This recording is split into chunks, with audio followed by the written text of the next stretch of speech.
14 তারিখ ইএসআই হসপিটালে রাত্রিবেলা নিয়ে যায়। ওখানে ওর একটুখানি ব্লাডে পটি বেরোচ্ছিল বলে ইএসআই হসপিটাল একদিনের ট্রিটমেন্টে সেই পটি বের করানো সে হারিয়ে দিয়েছে। ডাক্তারবাবু বললেন যে তুমি ওখানে নিয়ে যাও, বাচ্চা তো একটা কোলোনোস্কপি করে আমরা দেখে নেবো যে কিছু আছে কি না। কোলোনোস্কপিটা ওই অ্যাপেলো ক্লিনিক্যালস হসপিটালেই হয়। ওখান থেকে ডাক্তারবাবুরা রেফার করে পাঠালেন এই লেখাটা লিখে যে refer to paediatric surgery for any rectal polyp and biopsy. Apollo hospital ভর্তি হলো 15 তারিখ বিকেল 4টের সময়। 4টের পর থেকে সেই দিনে আমাদের কোনো ডক্টর আমাদের অ্যাটেন্ড করেনি। তার পরের দিনকে পেডিয়াট্রিশিয়ান ডক্টর বৈশালী ম্যাডাম এসছেন।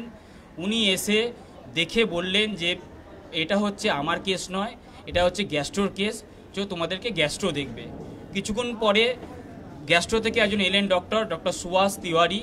উনি আমাদেরকে জানালেন যে হচ্ছে 17 তারিখ তোমাদের হচ্ছে 3টের সময় একটা কোলোনোস্কপি হবে। হ্যাঁ, আমরা ওটা করবো, বাচ্চার কোলোনোস্কপিটা পুরো করবো না, আমরা হাফ অবধি করবো। হ্যাঁ, তুমি বাচ্চাকে হচ্ছে সকাল 9টা থেকে আর খাওয়াবে না, এখানে আমরা বলে দিচ্ছি।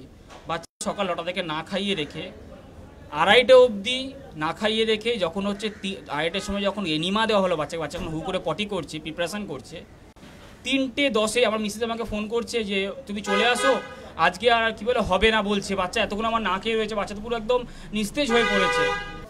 আমার একটুখানি 4 মাসের বাচ্চা খেতে পর্যন্ত পায়নি, সেদিনকে গেল। পরের দিন সকাল 6টা থেকে ওকে না খাইয়ে রাখছে।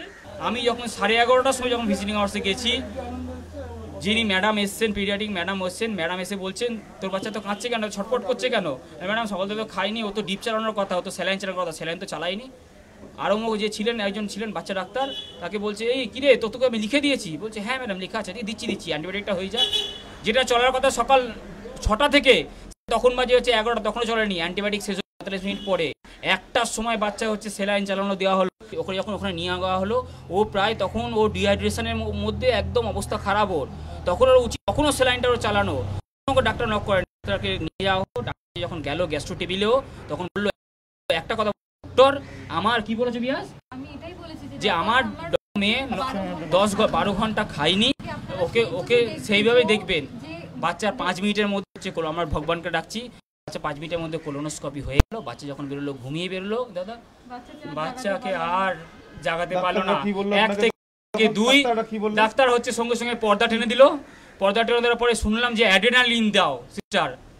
তখন বললো আমি মেডিকেল লাইনে আছি, অ্যাড্রেনালিন মানে তো ইমার্জেন্সি আওয়ারে দেয় বাচ্চাকে হার্ট পাম্প করানোর জন্য। বাচ্চাগুলো অ্যাড্রেনালিন থেকে শুরু করে ভেন্টিলেটর মেশিন, তারপরে আপনার কি বলে ওটাকে, তবু ওটাকে কি বলে সিপিআর, বাচ্চাকে সিপিআর করছে, পাম্প করছে, হার্ট পাম্প করছে, বাচ্চাকে অক্সিজেন দিচ্ছে, এই করছে। 1 থেকে 2, 2 থেকে 3, 3 থেকে 4, 4 থেকে 5 এইভাবে হচ্ছে। আমি তখন কী করলাম, আমার যে প্রথম ডাক্তার ম্যাডাম, তাকে ফোন করলাম, বৈশালী শ্রীবাস্তব। ম্যাডাম বললাম ম্যাডাম এই ব্যাপার। ম্যাডাম একটাই কথা বললো, ওরা যে কি করে বলে। ম্যাডাম তখন দৌড়াতে এসে ম্যাডাম কাঁদছিলেন এসে।